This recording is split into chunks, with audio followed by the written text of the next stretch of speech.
Kia ora and welcome to Māori Minds, my YouTube channel where I explore Māori philosophy and mental health and find new ways of applying traditional knowledge.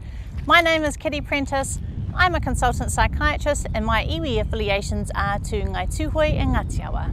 Let me give you a little rundown of what's coming up. First, I'm going to talk about this place, Lake Pupuke. Then I will cover some key concepts about mātauranga Māori. Then we'll cover a bit of tikanga and look at trauma-informed care and find the synergies and commonalities between a Tikanga-Informed Approach and a trauma-informed approach. We're at Lake Pupuke in the north shore of Tāmaki, Makaurau, and it's the perfect place to contrast two healing and tapu or sacred spaces. We've got this place over here, which is North Shore Hospital, compared with Te Taiao, so the natural world, in particular this body of water, Lake Pupuke. I did a great part of my medical training at North Shore Hospital, in particular at the old psychiatric hospital called Taharoto, which literally means lakeside. And Pupuke means an upwelling, so an upwelling can be of water or of emotions. My hapu and iwi aren't from this region, so it's best to talk to local kaumātua and kuia if you want to know more about the local history.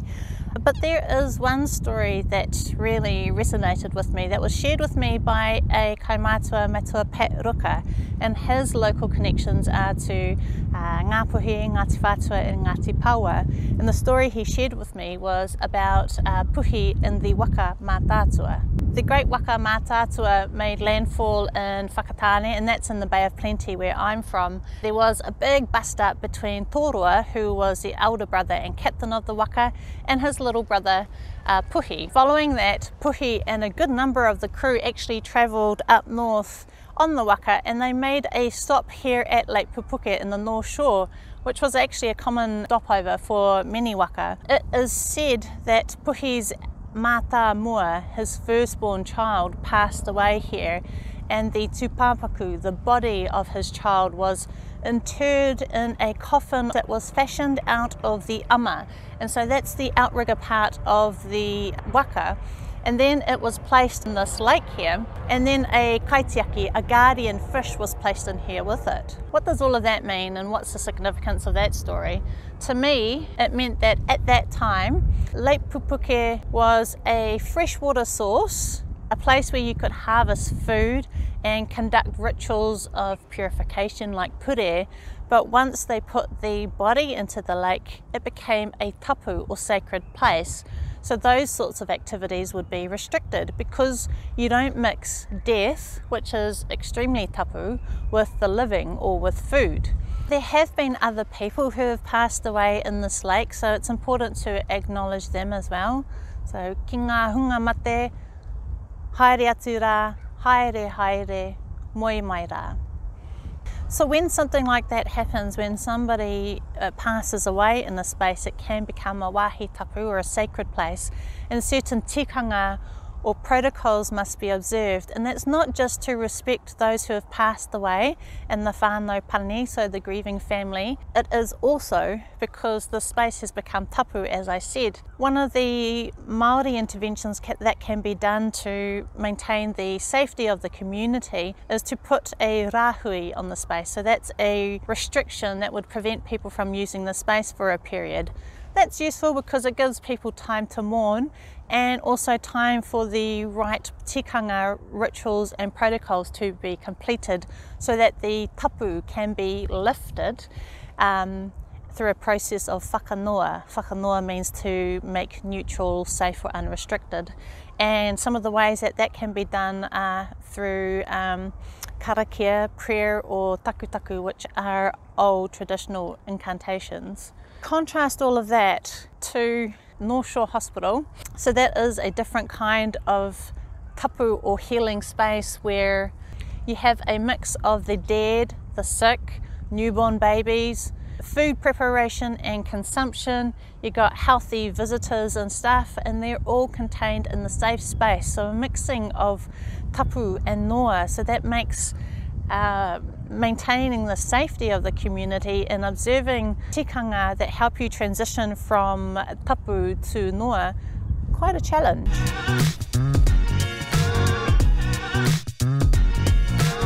First, you need to bear in mind a few things. Māori is an oral culture, so wisdom, knowledge, customs and practices are transmitted by means other than the written language. For instance, using kōrero pūrākau, traditional stories, waiata, song, karakia, and so that's prayer and other things like that. Number 2, single word translations of Māori into English are convenient but inaccurate, but I'm going to have to make some concessions for this video, which is pretty brief. Number 3, Māori had sophisticated metaphysics. This has often been uncharitably reduced to primitive vitalism or naive polytheism or just basic mythology. Number 4, divergent views and a lack of consensus is common with Māori. It's not unusual to hear multiple tellings of a single story across different hapu or sub-tribes. In fact, Māori really encourage embellishment and variation in the telling of stories. One difficulty is you won't find a consensus on the definition of a word like wairua, for instance. Despite that, Māori are able to unite and find the ngako, or the common gist of a thing. So let me cover a few key concepts. The first one is whanaungatanga, derived from the word whānau, meaning family. Whanaungatanga is the organising principle of the Māori universe. Everything is connected through ties of kinship. Māori take great pride in being able to recite their whakapapa, their lineage or genealogy, and they can do that from a particular ancestor, or some can even do it from the heavens and the stars. So remember that everything in the Māori world is connected through whakapapa. There's mana motuhake, translated that means a self-determination. Despite Māori believing that whanaungatanga is a fundamental organising principle to the universe, they still recognise the importance and value of mana motuhake, that need for people to have self-determination to be healthy, well, and experience the fullness of human life. Mana is one of the root words of mana motuhake, and mana is pretty well known. Simply put, mana means power, authority and prestige. It's a spiritual thing, something you are born with, but it's not unique to humans, so a mountain and a lake can have mana as well. And mana can be enhanced or diminished. And mana has an interdependent relationship with other aspects like tapu and noa and mauri and wairua. In a way, mana is like gravity. So somebody that has a lot of mana may have achieved that through accomplishments that are then endorsed by their people, and as a result they have more social influence and respect. And somebody with great mana is able to draw ideas and opportunities and people to them, and they're able to achieve things that other people just couldn't. And mana can be diminished through acts of transgression. Maori is a vital life force that is innate to humans but not unique to humans. You can consider it a glue, the thing that binds wairua, spirit, to tinana, body. Like mana, it can be enhanced or diminished, and similarly, Māori is highly interdependent with things like mana and tapu and wairua. We've already spoken a bit about tapu. It's another innate human aspect that's not unique to humans. A mountain can be tapu. We have wahi tapu, sacred sites. Simply put, it means restricted, sacred, or maybe consecrated. Okay, so there can be various levels of tapu. There's the tapu that everybody is born with. It's part of their basic makeup. And then you can change your state to become more tapu depending on your intention. For example, Māori warriors, when preparing for war, would go through a number of rituals to make themselves in a different state, a state of tapu. They would stop eating cooked food, change their diet, they may even fast. They would probably stay away from women, and that would prepare them to be in that tapu state, because they would be engaging in killing and death, very tapu experiences or activities. And then when they would return from war, they'd have to go through a whole number of rituals to transition from tapu back to noa before they could return back to the community safely.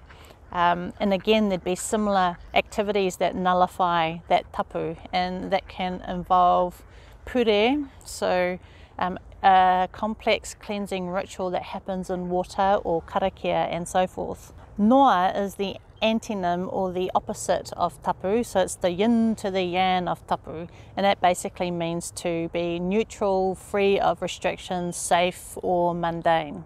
So we say that you whakanoa or neutralize tapu by a number of different rituals or activities. Karakia, water cleansing, do hongi and press your nose and forehead and share each other's life breath, eating food, those things can all whakanoa, remove the tapu restriction of a thing. Wairua is a tricky thing to define. Spirit doesn't do it justice. If we break the word down into its different parts, we can break it down to wā I rua. Wā means time and space, and rua means two. So some people will say that it's because time and space are in two directions, or we can divide it into wai, meaning water, and rua. So I've heard people say that that refers to the two waters that combine together to form life, the masculine and the feminine coming together. Wairua tends to be associated with things like being in the flow and fate. And so if wairua is right, then you will eventually get the right outcome.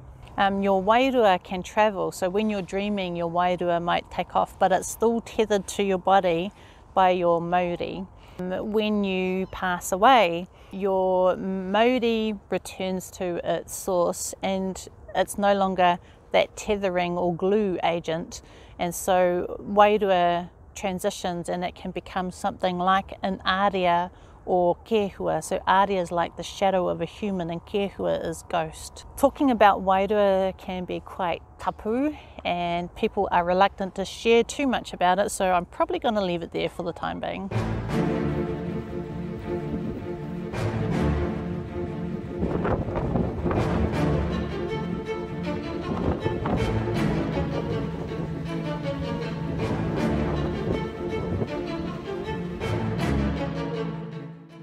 Kaitiakitanga, loosely translated, means guardianship.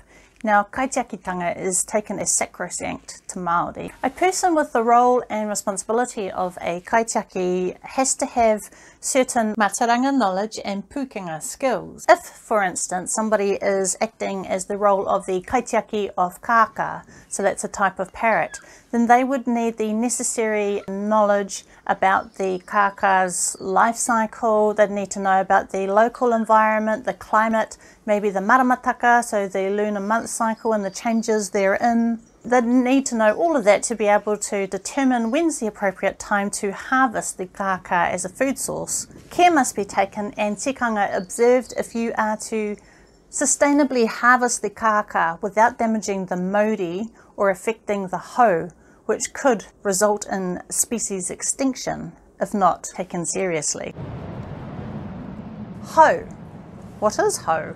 And it's spelt H-A-U. Hau can mean the wind, for instance, but it also has another esoteric aspect. The hau of a ngahere forest, or the hau of some birds, is referring to its vital life force. When tikanga protocols are transgressed, then the hau of the forest, for instance, is affected.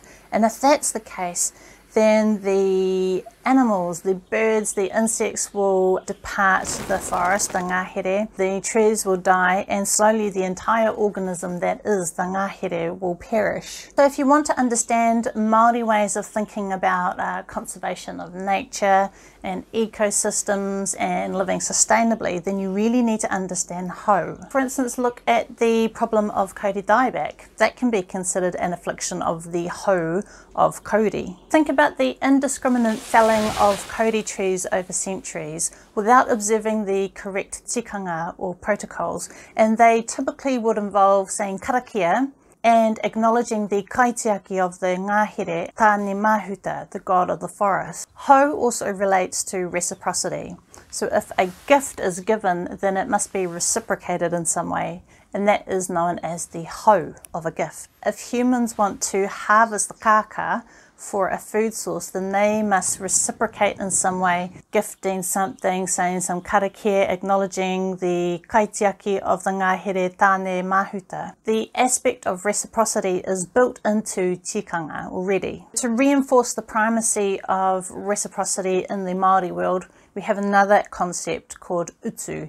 Utu, loosely translated, means the cost, response, or simple revenge. If there is a hara, a wrong, then there must be some utu to balance the ledger in some way. The idea is to take utu, or an active response, rather than to leave the hara unaddressed. Because if you do that, you have a passive response, then you are leaving it up to the universe to make some sort of corrective action and rebalancing. And that can result in misfortune and illness that can descend down generations and even be amplified with each generation if left unaddressed.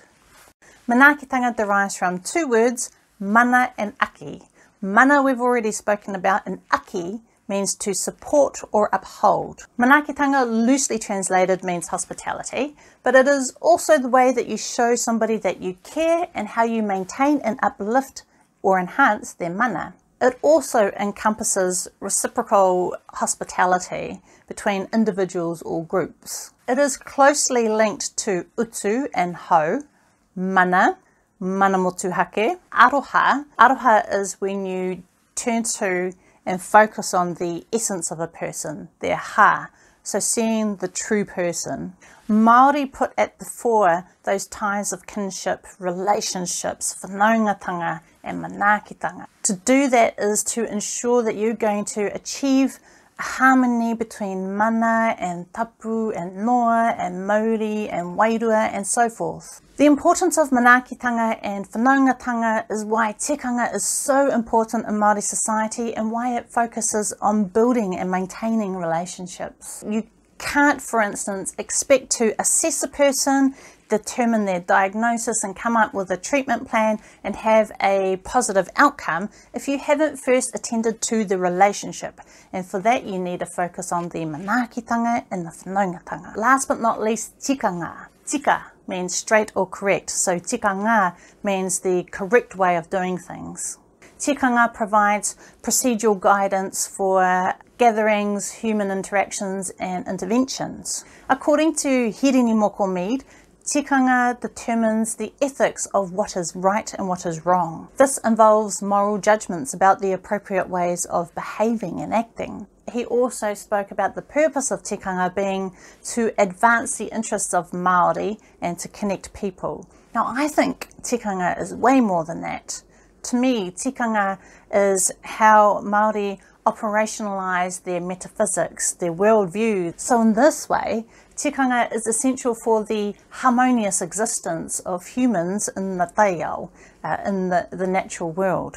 So of course tikanga advances the interests of people, because to ignore tikanga is to ignore the importance, the value and the balance of things like mana, tapu, Māori, getting kaitiakitanga right, the focus on manaakitanga, and to neglect those things would be to risk misfortune, illness, decline, death.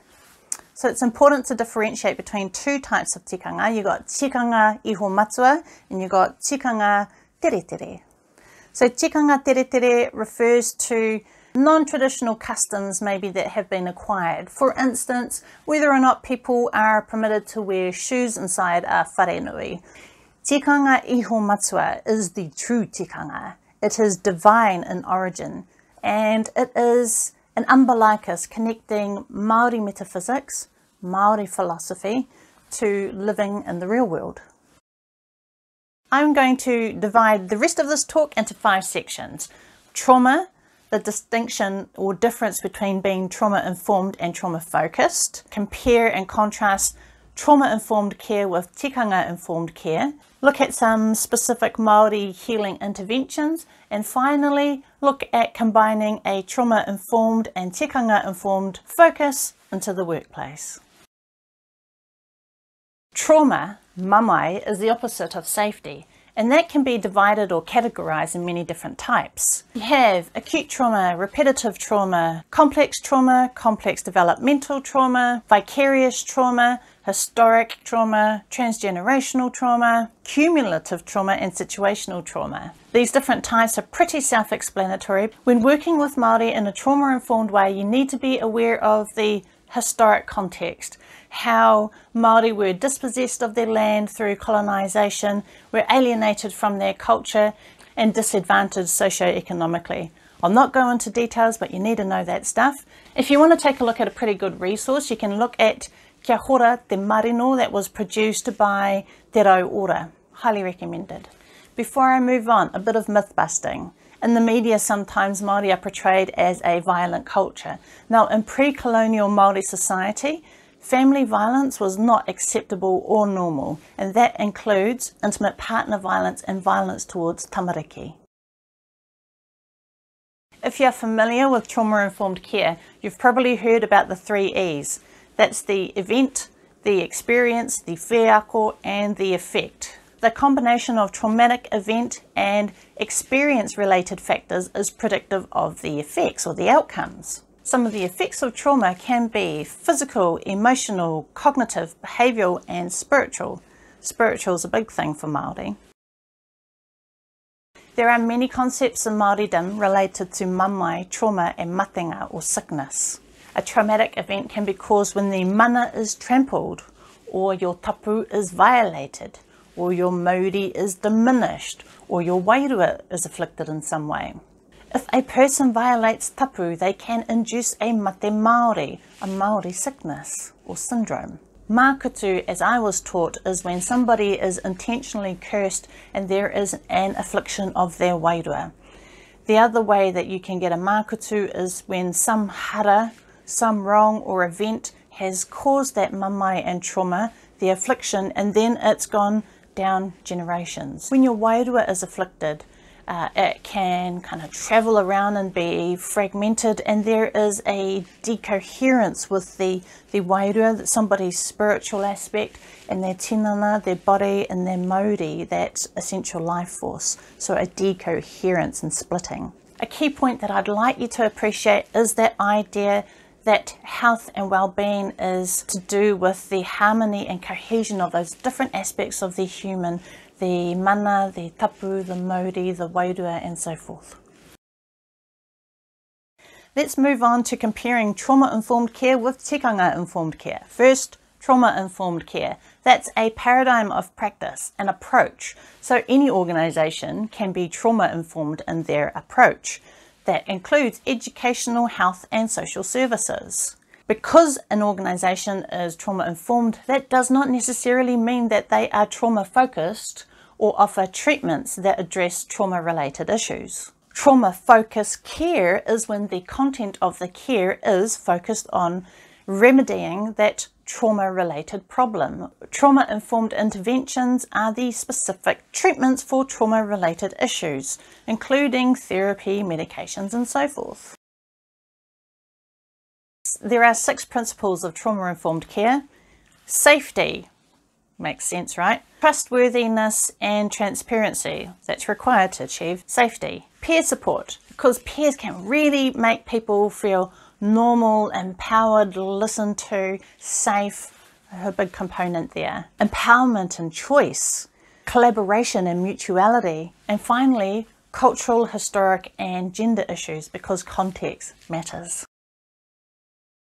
Tikanga-informed care is a paradigm of care and well-being.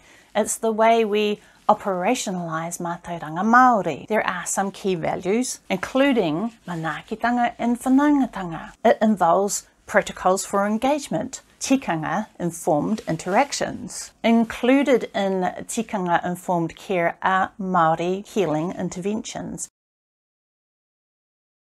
For me, there are 8 broad principles and values, so mātāpono, of tikanga-informed care.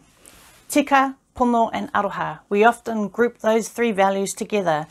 Tika mean right and true, pono meaning honest, and aroha doesn't just mean love, it means seeing the real person, focusing and attending to their their essence. You got kaitiakitanga, guardianship. That relates to guidance, reciprocity, so that includes utu and hau.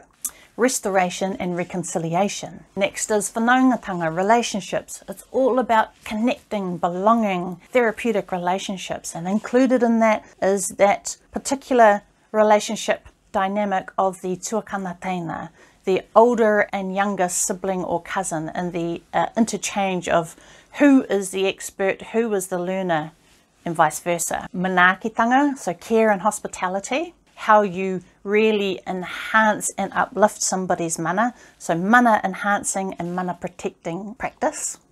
Wairuatanga, spirituality. Whakapiki, mana motuhake, so that's about enhancing or uplifting somebody's mana, empowerment and self-determination and choice. Whakapiki tapu is about respecting, protecting and maintaining tapu. Tapu relates to boundaries, rules, expectations, role clarification, so tapu.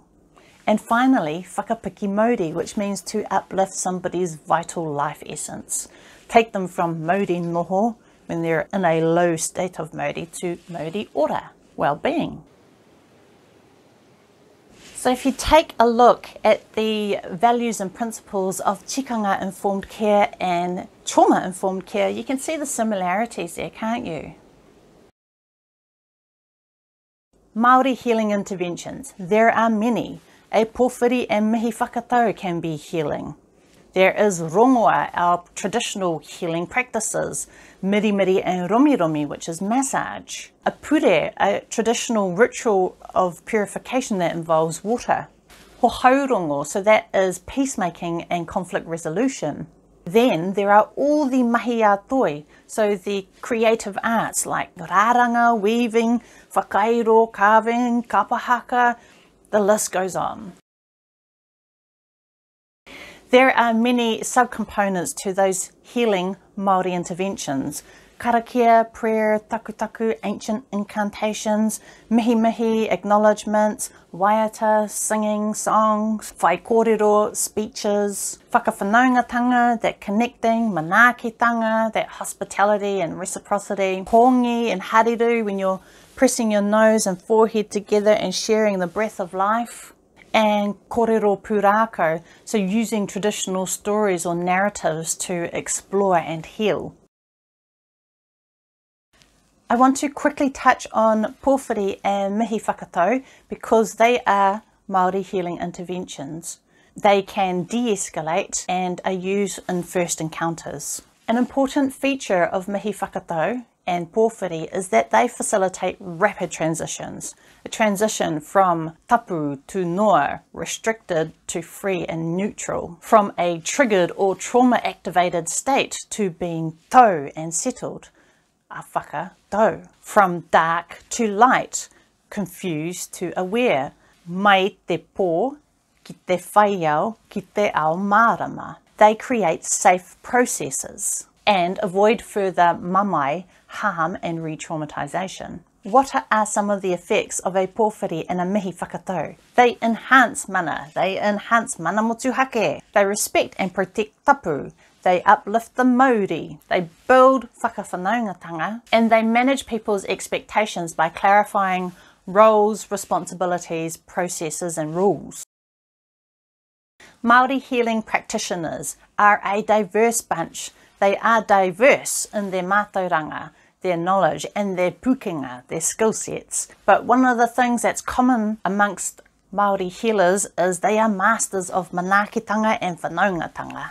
Māori healing practitioners are kaitiaki. They guide and they guard. An interesting point is credibility. Where do they get their credibility or credentialing from? Traditionally, that would come from your involvement with wānanga and certain tohunga that taught you, or maybe what you have learned from your kaumātua and kuia, your elders. Nowadays, you can get tohu, certificates and professional qualifications for certain things like being able to practice with rongoā. Traditionally, a Māori healer would be held accountable by their people who they serve, their whānau, hapu, iwi and community. They were bound by tikanga, as are contemporary healers. But in contemporary society, Māori traditional practitioners and healers are also bound by legal restrictions and law, and they don't have the same access to that traditional social network, the old-fashioned wānanga. In my opinion, Māori healing practitioners are undervalued, underutilised and underpaid. To create a trauma-informed workplace, you need to create a general awareness and buy-in. Invest in a trauma-informed workforce, whether that's recruiting new staff or training existing staff. You need to think about creating a safe environment, engaging in meaningful ways, and thinking about identifying and treating trauma. So those screening processes and the treatments that are offered or referral pathways. When creating a tikanga-informed workplace, you need the same things as a trauma-informed workplace. You need to think about those mātauranga, those values of tikanga-informed care. Staff and tangata whaiora, or the community that you serve, need to be able to access a suite of Māori healing interventions. The basics should be done by all staff, so that's a rudimentary knowledge of how to demonstrate manaakitanga and whanaungatanga and basic tikanga, and that extends all the way up to more specialist cultural interventions. And for that you need either to have a sufficiently experienced and knowledgeable and skillful Māori workforce with particular Māori healing practitioners, or again, you need those referral pathways, maybe to some marae-based services. And much like a trauma-informed workplace, you really need to think about the environment. Can you indigenize a space, beautify the space, make it more welcoming and less sterile? Think about the taiao, the natural world, and bringing the outside in. Or finding healing spaces outside of the clinic, because not all healing and well-being can be found inside a clinic. You want the environment to be conducive to and supportive of you becoming a master of manaakitanga and whanaungatanga. Here's some final points for you. Māori and non-Māori or Western philosophies are quite different, but we can find some common ground when we explore the core values and principles that they have. A really good example of that is the similarities, crossover and synergies of Tikanga-Informed Care and Trauma-Informed Care. Adopting a Tikanga-Informed approach simultaneously with a Trauma-Informed approach, I think, will address a number of aspirations. Better care, better safety, better outcomes, better equity, reducing coercion, seclusion, compulsory treatment under the Mental Health Act, for instance, increasing workforce well-being, uplifting and maintaining te tiriti o waitangi, creating a culturally safe workplace, and workforce development. Win-win-win. Kia tai mai nei ki te mutunga o tēnei kōrero. We've come to the end of this kōrero. He mihi mahana, he mihi nunui kia koutou katoa. Big ups, big acknowledgements to all of you out there. Kia pai tōra, ka kite.